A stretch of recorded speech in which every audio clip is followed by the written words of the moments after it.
In today's video, I'm going to show you how to turn off 2FA in Epic Games quickly and safely. If you no longer want two-factor authentication enabled on your Epic account, or you just need to change your security settings, this walkthrough will show you exactly where to go and what to click.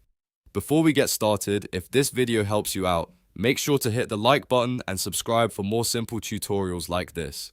Alright, let's jump in. First, open your browser and go to the official Epic Games website. Make sure you're on the real Epic Games page so you can manage your account securely. Once the page loads, sign in with the account that has 2FA enabled. After you're logged in, look for your account settings. You can usually access this by clicking your profile name or account menu in the top corner, then choosing account. From there, you'll be taken to your Epic Games account settings page. On the left side or within the account menu, find the password and security section and click on it. This is where Epic keeps your login and security options, including your two-factor authentication settings. Now scroll down until you see the 2FA section.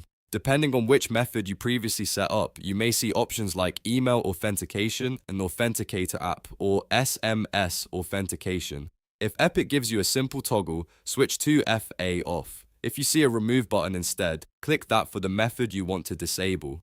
In some cases, Epic may ask you to verify your identity one last time before it lets you make the change. This could be a confirmation code sent to your email, a code from your authenticator app, or another security check.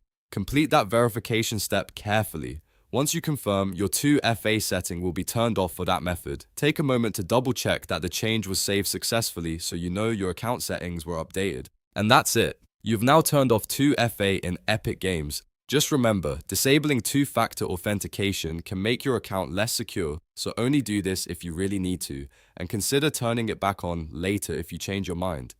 If this tutorial helped you, please give it a thumbs up and subscribe for more quick how-to videos. Thanks for watching, and I'll see you in the next one.